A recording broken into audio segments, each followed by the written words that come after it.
Pag-usapan muna natin ito. Asan yan? Ito. Pag-usapan natin itong mga pasabog ng attorney ni Vice President Sara Duterte mapatungkol rito kay Ramil Madriaga. So pasok. The case against Madriaga. Can you tell us briefly why you are saying that this is a perjured affidavit? Yeah, kasi karamihan ng nasa laman ng affidavit niya, pati pangalan niya mali or hindi totoo. Sabi niya kasi dito na nagtatrabaho siya for VP Sara simula pa lang nung mayor siya ng Davao City hanggang sa naging kasama daw siya sa PSG at sa VP SPG na nagproprotekta dati noon kay PRRD pati kay VP Sara. Pinabuo daw siya ng isang campaign group ni VP Sara noong 2020 na may pangalang Isip Pilipinas hanggang sa nagde-deliver daw siya ng limpak-limpak na salapi sa mga sasakyan na galing daw sa confidential funds. Nasa maleta ba? Nasa sasakyan daw po. Wala po sa maleta. Ibang style. Pero itong si Madriaga, did he ever work in any way, directly or indirectly, with Vice President Sara in Davao? Hindi po.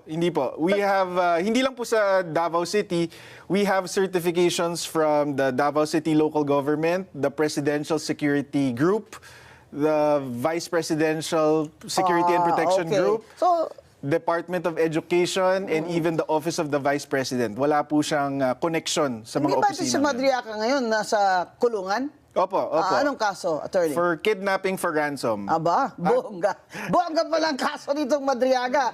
Tignan nyo naman yung pinagkaiba kay Madriaga at doon sa 18 Marines. Si Madriaga, bonggang-bongga yung mga kaso nito. At eto ay nakakulong. Ang 18 Marines, sabihin na nating may kaso sila, pero hindi naman sila nakakulong at hindi naman ganun kabigat yung mga ibinibintang kaso kuno sa kanila. Tsaka normal na yun sa mga Marine Marine Police, yung mga may kaso-kaso na ano. Wag lang yung ganito, kidnapping. Mabigat to. Tignan nyo lang eto, pinapaniwalaan. Doon, ganun kagago to. Eto, pinapaniwalaan si Madriaga. Pero yung 18 Marines, sinasabing sinungaling. Isipin nyo yun. 18 Marines versus isang Madriaga na bigla lang sumulpot. Pinapaniwalaan. Nakakagago no? Ganyan kagago yung sistema natin ngayon At sinasabi nilang siya ang pinaka-credible witness against VP Sara. Wala na ba kayong ibang makuhang witness dyan na hindi naman kidnapping for ransom? In fact, Attorney Guanzon, sabi nga ng PNP, nung inaresto siya noong 2023, ang description sa kanya is siya ang leader ng Madriaga Kidnap for Ransom Group, which is one of the most dangerous criminal syndicates in recent history. That was the description of the PNP. Wow, and that's in official PNP documents. Well, it was reported. It was reported as coming from the PNP. Yun. Nagtataka ko, yung storya niya, pilit na pilit nilang pinagdidikit na may na inutusan siya. Okay? In behalf of Vice President Sara na magdala daw ng pera. Ano ba itong mga pera na ito, attorney? Ang sinasabi niya, confidential funds daw. Magkano daw? Merong delivery ng 80 million, merong tigta 33 million, merong patang 1 billion. Paano daw niya alam na confidential funds? Wala siyang sinabi, hindi niya in-explain. Basta inutusan lang siya magdala. Sino daw nag-utos sa kanya? Si VP Sara daw mismo. Oh, talaga. May text siya. Di kagaya ni Yusek Bersamin. May text sila ni Bongbong. Oh, di ba? Bongga, ito. Walang text. Attorney. Wala. So far, yung affidavit niya mismo, wala talagang substantiation, walang nakadikit na any evidence. Oh, saan daw niya kinuha yung pera? Well, sinabi niya, inabot daw sa kanya ni Colonel Dante Lachica, na dating OVP Security Officer. At Bakit daw sa kanya inabot? Dahil parte nga daw siya ng grupo. Pero meron tayong testimony from Colonel Dante Lachica na hindi niya man kilala tong si Madriaga. At saan daw niya dineliver at kanino? Kung kani-kanino, meron daw sa parking lot ng Mega Mall, meron sa Ombudsman parking lot, meron sa isang mayor in Laguna na hindi naman pinangalanan, meron sa Novaliches, sa Santiago family. Pero walang mga detalye, 'di ba? Oo. At yung mga detalye na binigay niya, kunyari, meron siyang sinabi, dineliver niya sa Mega Mall parking lot. Tapos, white Vios daw na may 80 million ng laman. And then, a few days later, nakita niya daw na the same car minamaneho ni Miss Ria Kilala, asawa ni Attorney Ryan Kilala. Pero imposible yon kasi sabi nga namin dun sa complaint affidavit ni VP Sara, hindi naman nagda-drive itong si Ria Kilala. We have a certification from the LTO Oo. na She has no license. no driver's license at hindi talaga marunong mag-drive. So, So, ang timing lang, attorney, gusto ko makita. Kailan siya nag-execute nitong affidavit niya? November 29, 2025. Oh, simula na noon ang first impeachment, di ba? Meron na.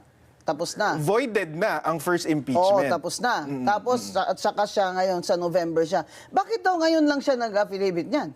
Hindi natin alam, pero ako, ang hinala namin dito is kailangan nilang punuin yung gap nila sa evidence versus VP Sara. So gumawa sila ng ganitong klaseng testimonya, gawa-gawang testimonya ni Madriaga Oo. para meron silang mapakita kung saan napunta yung confidential funds. Dapat ipakita natin itong picture ng Madriaga na ito na Grabe yung mga pala picture talaga ba yan, ng no? mga akusado pag bago sila or pagkatapos silang maaresto para makita naman ng mga audience natin kung Saan? ano itsura nito at bakit napaka-importante niyang tao. So if you were to describe Biray mo sa itsura pa lang tapos sa kaso.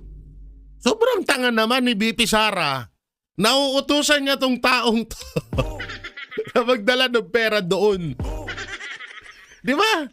May kasong kidnapping. Di ba? Tinaguri ang parang highest syndicate sa henerasyon natin ngayon. Pag sinabi kasing kidnapping for ransom, puta na, mabigat na kaso ho yan. Oo, mabigat na kaso yan. Tapos pagkakatiwalaan ng Vice Presidente. Kahit ako, sa kalagayan ni Vice Presidente, ni Vice President Sara Duterte, ba't ko pagkakatiwalaan yung taong yan? Una-una, hindi ko naman masyadong kilala yan. Ang dami kong mas kilalang mapagkakatiwalaan ko. Bakit eto pa? Who you? Diba? Tapos sa 18 Marines, hindi nyo pinapaniwalaan? Ayop na yan. Kay Madriaga naniniwala kayo, pero sa 18 Marines hindi. Ano to? Anong klaseng gagaguhan to? Tanginan yan, ang lakas nyo manggago Madriaga, Attorney Paulo, in one word, ano po ang description niyo sa kanya? Huwad, sinungaling. Yun ang bod nun, talagang. Oo. At saka, Attorney Guanzon, hulog ng langit kung tutuusin. Oh, bakit? Sa amin sa defense, kasi kung yan ang star witness ng mga impeachment complainants, lagot sila. Kasi halatang halata na politically motivated yung impeachment complaints kung ang star witness nila napakasinungaling at basag na basag sa At nasa kulungan. ebidensya. Nasa kulungan pa. Oh, ang magandang tanong doon, sino kaya nakahanap dito sa kay Madriaga na para sut-sutin ito na mag-affidavit? Sa palagay mo? Wala kaming ebidensya dito, Attorney Bing, pero halata sa amin, pag binasa mo yung Madriaga affidavit, na si former Senator Trillanes ang posibleng behind dito kay Madriaga. Bakit? Kasi doon sa Madriaga affidavit, kasama na dito lahat ng greatest hits ni Senator Trillanes versus the Dutertes. Greatest hits. Merong Greatest hits talaga. allegation dito na nakakatanggap daw sila ng pogo money. Wow. Merong allegation na nakakatanggap sila ng drug money. Wow. Sinama niya pa dito yung magnetic lifters, Wow. yung customs Yung may drugs. issue, Oh. tapos pati itong confidential funds. sa amin, napaka-incredible naman na makahanap ng testigo na may personal knowledge Siya ng ng lahat lahat. ng yon. Bongga. Oo. Ilang 10 taon na Putang ina, so ibig sabihin, yung mga dating ibinibintang kay BP Sara at dating mga pinagsasabi ni Trillanes laban sa mga Duterte, pinapatotohanan na ngayon ni Madriaga. Aba, ang galing ah. Kakaibang witness to. Alam ang lahat. Tanungin din natin kay Madriaga, baka alam niya rin yun sa 18 Marines. Tanginang yan. At ang linala ko ni Senator Trillanes itong allegations na to, Wala wala siyang naman witness. siyang matibay na ebidensya. Tapos suddenly, just in time for the impeachment, merong isang Madriaga na alam niya lahat yun. Oh. Diba? Kami nga, Attorney Guanzon, doon sa complaint affidavit ni VP Sara, para lang definitively mapatunayan namin na hindi sila magkakilala, we had to get the testimonies of 7 witnesses. Para lang siguradong each witness is speaking from personal knowledge. So, Okay, na hindi siya kilala. na hindi siya kilala. And imposible yung mga sinasabi niya. Hindi siya, sabi nga nung... Can you give me the names of your 3 witnesses? I have 7. That's former PSG Commander Major General Jose Niembra. And then we have a former PSG Commander Brigadier General Randolph Cabangbang. We have the former VP-SPG Commander Dante Lachica. We have the former DepEd Security Officer Dennis Nolasco. We have Attorney Ryan Kilala na ito lang talaga yung kaibigan ni Madriaga. Ito yung mukhang connection kay VP Sara, si Attorney Kilala. And then we even have testimony from Miss Ana Magnaye. She's an events organizer. Parang si ano pala to, no? Si Madriaga, parang si Francis Leo Marcos. Lo, makausap niya lang daw ng isang beses yung tao. Tropa niya na, bata niya na. No? Parang ganun eh. Kasi dito nangyari, doon sa kay Kilala, yung apelidong Kilala, kakilala pala ni Madriaga. Yung si Kilala na yon ay kakilala rin ni BP Sara. So ngayon, doon nakakuha ng koneksyon etong mga anti-Duterte na ay pwede na to. Kakilala pala ni BP Sara yung kaibigan nito ni Madriaga. Tanginang yan halimbawa ako nakita ko, so ibig sabihin ganito ha. Yung 6,000 na police doon sa kay OJC Siege, lahat pala yung pwede ko maging tropa. Tropa ko lahat yun. Nakita ko doon eh. Tanginang yan. Parang si Francis Leo Marcos nga, lahat ng makita na may mga masasabing may tindig, may ano ng mga tao, sasabihin niya tropa niya o kaya bata niya. So ganun kay Madriaga. Tanginang yan, ang layo nun. Tapos paniwalang-paniwala sila doon kay Madriaga. That handled the inauguration of VP Sara, just to refute the insinuations na porke may picture si Madriaga with VP Sara during the inauguration. Close na siya. Close na siya. May picture siya. Nakita ko nakabarong siya. Ito ma'am, Oo. doon sa testimony ni Ana Magnaye, pinapakita niya doon na number 1, hindi imbitado si Madriaga doon sa inauguration. He was just a last-minute replacement for Attorney Kilala because hindi nga kilala ni VP Sara Bakit sino ba itong attorney kilala at pinasubstitute niya yan sa kanya? Doon sa event na yon. Si Attorney Kilala, Associate Dean dati ng San Sebastian, doon nakilala to ni VP Sara. Ba't naman niya kilala itong kidnapper?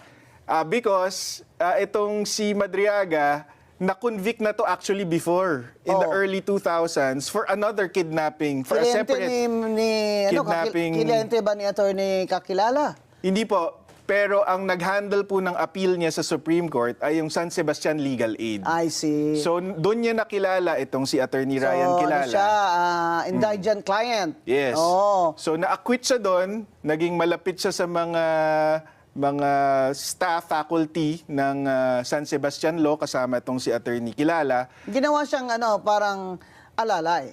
Hindi naman. Naging magkaibigan sila. Akala ko Julalay. Kaya naman, ba may event, imbitado ito, attorney, hindi siya makarating, pinaano siya, parang proxy ko, ganyan. So, ang kwento is, kasi sabi ni Madriaga, inutusan daw siya ni VP Sara na buuin tong campaign group Kailan na daw siya inutusan? 2020 daw po. Nung 2020, nasaan ba siya? Anong trabaho nitong Mukhang Madriagang ang ito? trabaho niya at that time is a parang private security Hirap provider. kasi itong mga kidnapping for ransom eh. Di ba? Bantay sa lakay. Oo, marami sa kanila, kunyari, security agency sila. Oo. Sila din pala. Sila din Ang pala yung kikidnap doon sa kakana. mga anak ng... Ay, totoo yan ng ha. mga- O, totoo yan. Kung nga rin sila yung ano, nangyayari talaga yan. May kakilala nga akong ganyan eh. Oo. Na sila yung security parang pinagkakatiwalaan. Tapos sila din pala yung pagmumulan kung paano mang-kidnap. Yung ina, no? kliyente nila o boss nila. Kaya, importante yun na ini-explain ni Attorney Panelo Oo. kung ano itong background niya at character nitong Madriaga. At nasa kulungan siya ngayon. Kasi,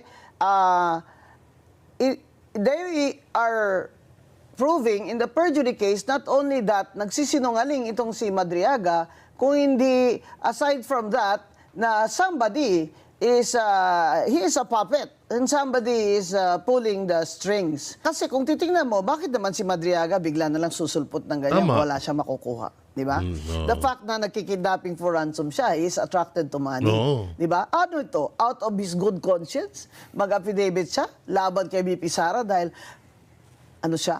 Anti-corruption advocate. Oo. Ang masama pa niyan, baka tawag dito, biglang palayain. Isasalang natin yan sa witness. Witness, anong tawag doon? Witness protection ba yun? Parang katulad siya nila, nila De Lima, nila Espinosa. Si Kerwin Espinosa, di ba? Puta na. Anong offer? Maging mayor. At makalaya. Ituro mo lang ang mga Duterte. Galing. Si Madriaga, ganun din. Galing, di ba? Kami ang boses ng masa, hindi natatakot. Katotohanan lang, di kami nalulunod. Walang bahid ng sismis, lahat ay totoo. Kahit sino ka pa, pag mali ka babanatan ka. Walang pinipiling kulay, wala kaming kinikilingan. Basta para sa bayan, kami lalaban. Pagdama palakpakan, pag mali banatan. Di matitinag, di matatakot, para sa bayan tuloy ang sigaw. Sa harap ng kamera, walang halong takot. Mga baluktot, lahat kayo'y tutumba. Ang hustisya at totoo, yun lang ang mahalaga. Kahit sinong harang, di kami matitinag.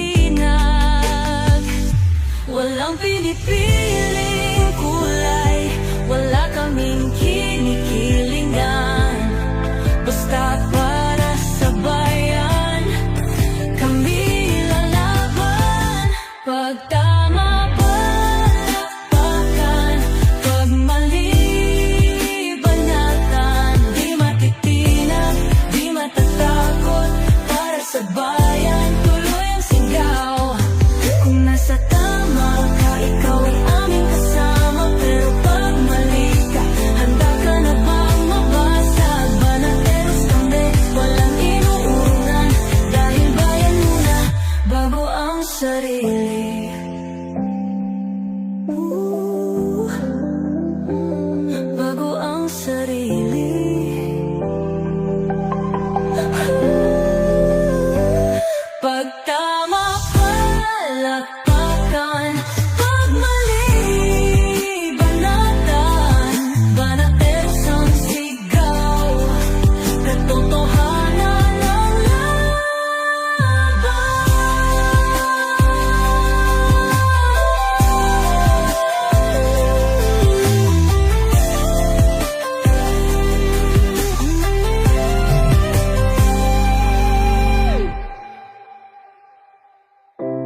sa harap ng kamera. Walang